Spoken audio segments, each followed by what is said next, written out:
लखनऊ विश्वविद्यालय के मालवीय सभागार में एक राष्ट्र एक चुनाव विषय पर एक अहम संगोष्ठी का आयोजन किया गया। इस कार्यक्रम का आयोजन विश्वविद्यालय के नूतन पुरातन शैक्षिक परिवार द्वारा किया गया, जिसमें उत्तर प्रदेश के उप मुख्यमंत्री केशव प्रसाद मौर्य मुख्य अतिथि के रूप में शामिल हुए। डिप्टी सीएम मौर्य ने दीप प्रज्वलन कर कार्यक्रम की शुरुआत की। इस अवसर पर लखनऊ विश्वविद्यालय के कुलपति प्रोफेसर आलोक राय, भाजपा के कई कार्यकर्ता, विश्वविद्यालय के प्रोफेसरगण, छात्र छात्राएं और अन्य गणमान्य लोग मौजूद रहे। संगोष्ठी में डिप्टी सीएम केशव प्रसाद मौर्य ने एक राष्ट्र एक चुनाव पर जोरदार संबोधन दिया। उन्होंने कहा कि एक राष्ट्र एक चुनाव होकर रहेगा, इसे कोई टाल नहीं सकता।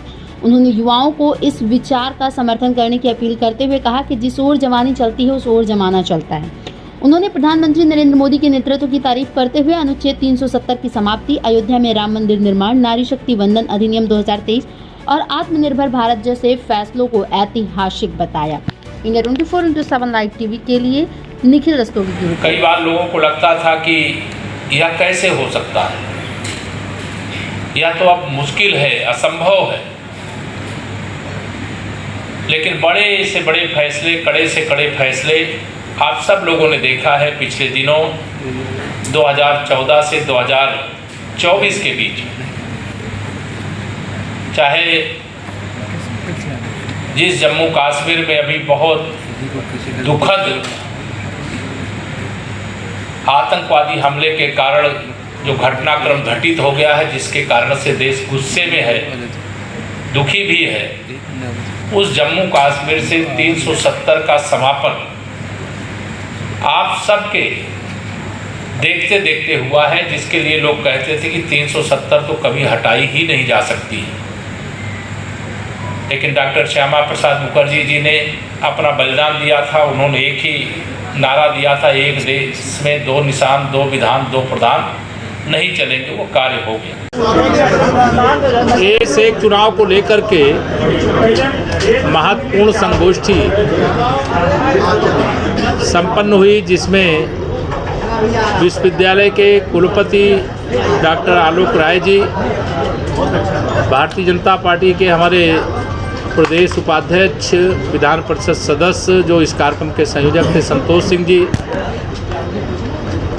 प्रदेश के महामंत्री और विधान परिषद सदस्य अनूप गुप्ता जी, हिमांशु जी सहित हमारे प्रोफेसरगण, हमारे बड़ी संख्या में छात्र साथी बड़े उत्साह के साथ एक देश एक चुनाव के विषय को सुने और उसके समर्थन में विषय को आगे बढ़ाने का उन्होंने विश्वास दिलाया है। माननीय प्रधानमंत्री श्री नरेंद्र मोदी जी के नेतृत्व वाली सरकार इस देश के उज्जवल भविष्य के लिए, विकसित भारत बनाने के लिए, भ्रष्टाचार से मुक्त भारत बनाने के लिए, गरीबी से मुक्त भारत बनाने के लिए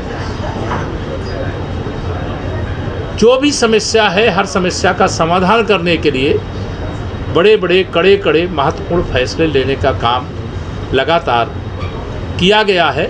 और यह भी इस समय पूरे देश में विषय चल रहा है, जिससे के बारे में आप सबको मालूम है कि देश के पूर्व राष्ट्रपति डॉक्टर हमारे रामनाथ कोविंद जी की अगुवाई में कमेटी बनी थी, उसकी रिपोर्ट है, कैबिनेट ने मंजूरी दी है। मंजूरी के बाद कुछ राजनीतिक दलों ने, जिनके नेतृत्व में इस देश के अंदर सरकार शुरू आज़ादी के बाद बनी और कई चुनाव एक साथ हुए, उसके बाद अब एक साथ चुनाव को स्वीकार नहीं करने के कारण से ये जनता के बीच में विषय आया।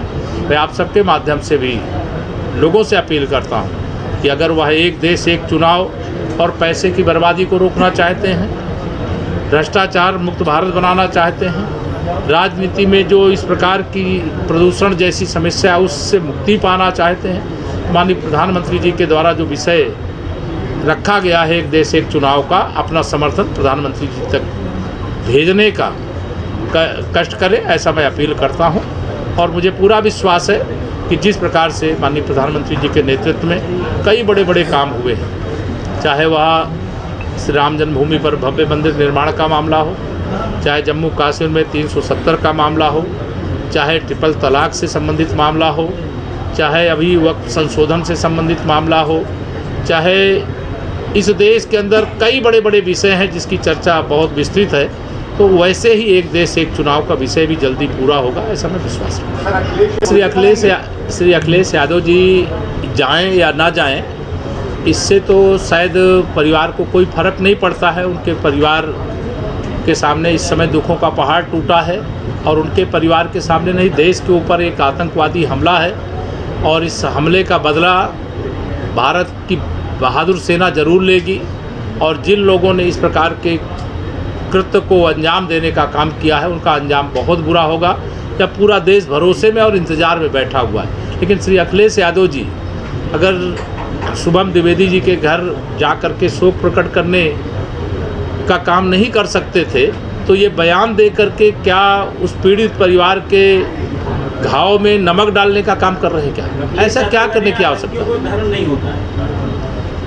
देखिए, श्री अखिलेश यादव जी हों या कोई दल, मैं सबसे यही अपेक्षा करता हूं कि जब राष्ट्र का विषय हो, यह आतंकवादी हमला जम्मू कश्मीर के उस पहलगाम में केवल पर्यटकों पर नहीं हुआ है, ये भारत की आत्मा पर हमला हुआ, जो प्रधानमंत्री श्री नरेंद्र मोदी जी ने स्वयं अपने भाषण में कहा है।